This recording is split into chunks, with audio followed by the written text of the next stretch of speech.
Hi. Well, this time I would like to focus on one of our focus points, and that is the situation in the Taiwan Strait and South China Sea.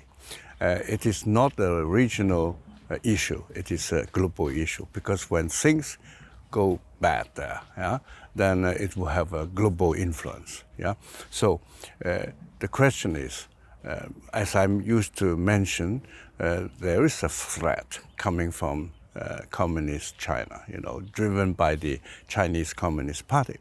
And the question is, how big is that threat? How real is that threat? So let's talk about that today.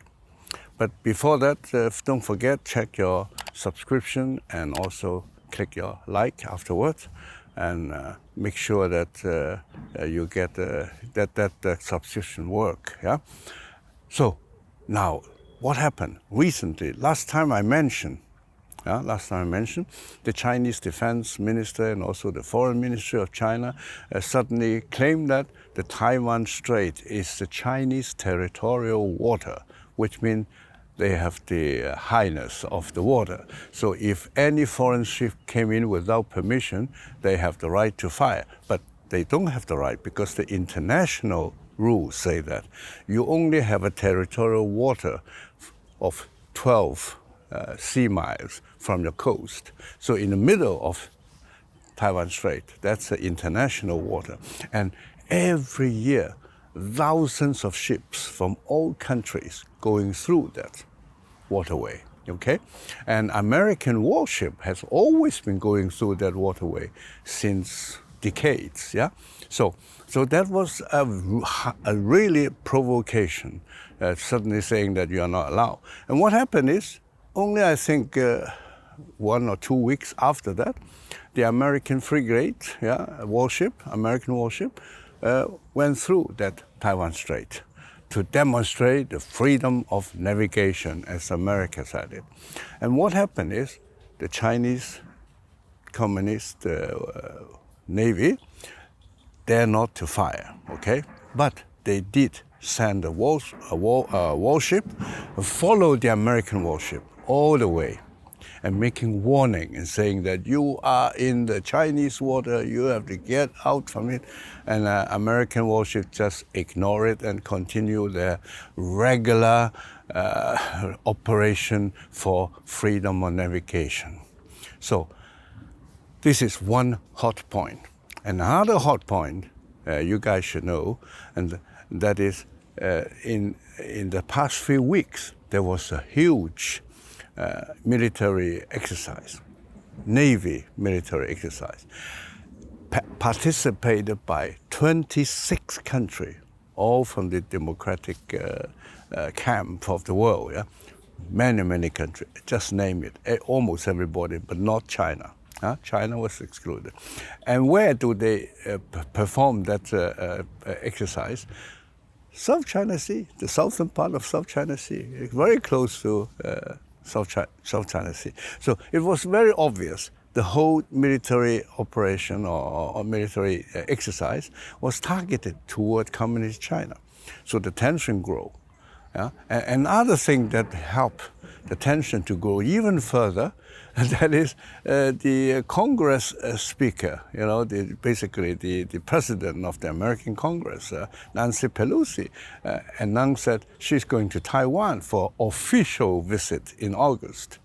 So, and we should be aware that since the 70s, there has never been a person like the Congress spokesperson, with very high-ranking politicians, visited Taiwan.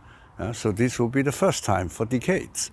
So and the communist China already make a lot of protests and saying that this is interference in Chinese internal affair. They always claim that Taiwan is under their ruling, their control, although in reality they have no control over Taiwan, okay?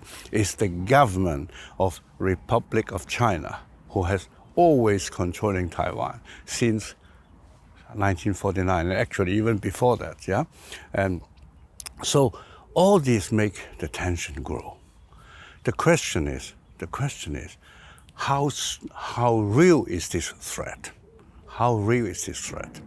Well, it's real in a way, yeah? Because if you look at what happened in communist China, they have been spending tremendous money in building up their military forces, in particular in Navy, yeah?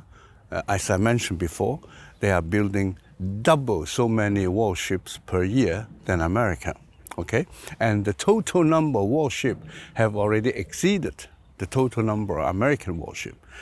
But luckily, the quality, the power of every such warships are still not superior and not even comparable to the American warship.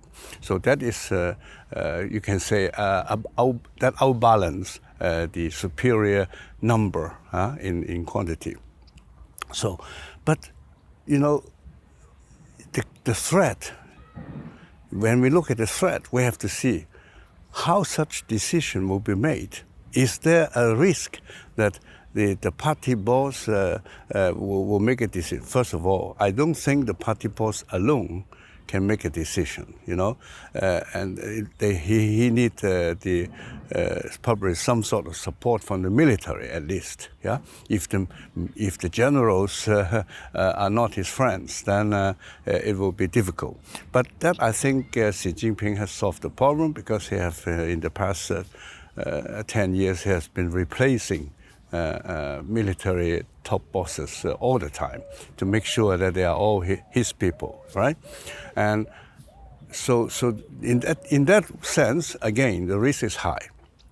But when you think logically, if you start a war, I mean, everyone should understand, if CCP start a war in Taiwan Strait or in South China Sea, it may face 26 countries.